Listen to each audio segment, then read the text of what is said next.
अस्सलाम वालेकुम, क्या हाल चाल हैं आप लोगों के।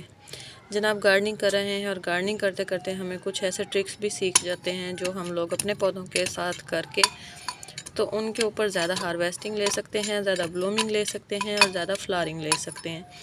ऐसा ही मैं करने वाली हूँ अपने यहाँ पे गेंदे के फूलों के साथ, या फिर अगर आपके पास जाफरी के प्लांट हैं तो आप उनके साथ भी ऐसा ही कर सकते हैं। आप यहाँ पे देखें, मेरा ये छोटा सा जो है वो पौधा है और इसके ऊपर आ गया है बर्ड, और ये 6 इंच के गमले में लगा हुआ है। तो जनाब यहाँ पे अभी छोटा सा ये पौधा है और इसके ऊपर यहाँ पे बर्ड आ गया। तो हम इसके साथ ऐसा क्या करेंगे जो इसके ऊपर और बहुत सारे बर्ड्स आएँ।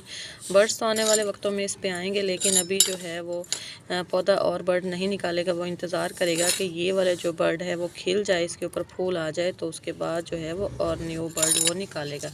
इसी तरह सेम मेरे इस वाले पौधे के साथ भी यही काम हो रहा है।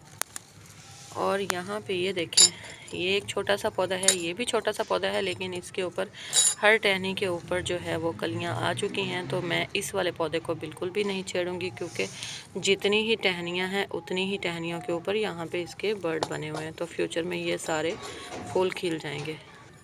तो हमने अब करना क्या है, हमने सिंपल जो है, या तो फिर आप लोग कोई तेज़ छुरी या फिर कटर वगैरह ले लें, या फिर अगर आप लोगों के नाखून इस तरह मेरी तरह थोड़े बड़े हुए हैं तो आप सिंपल जो है वो अपने नाखून के साथ इसकी ये जो कलियां आई हुई हैं छोटी छोटी, इनको यहाँ पे पिंच कर दें।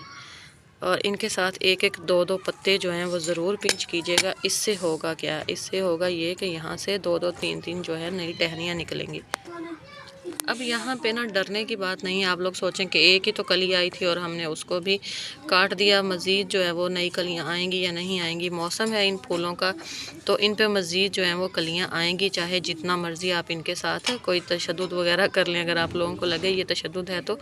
लेकिन पौधों को घना करने के लिए या पौधे को जो ज़्यादा फूल लेने के लिए उसके ऊपर इस तरह जो काम है वो गार्डनर्स करते रहते हैं। अब इस पॉइंट पे इसको हल्की सी गोडी करके और इसको कोई भी खाद आप दे सकते हैं, गोबर खाद दे दें, या फिर मैंने आपको बताया था मूंगफली के छिलकों की खाद, या अगर आप लोग वर्मी कंपोस्ट यूज़ करते हैं या फिर किचन गार्डनिंग कंपोस्ट यूज़ करते हैं, किचन वेस्ट से बनी हुई कंपोस्ट, तो आप लोग वो भी अपने प्लांट्स को यहाँ पे इस्तेमाल करवा सकते हैं। तो ये छोटी सी टिप है, आप अपने प्लांट के साथ ज़रूर करें ताकि आपका प्लांट जो है ज़्यादा सारी कलियाँ जो है वो प्रोवाइड कर सके और ज़्यादा सारे फूल जो है आपको दे सके। तो चैनल को लाइक कीजिएगा, सब्सक्राइब कीजिएगा, दुआ में याद रखिएगा। अल्लाह हाफिज़।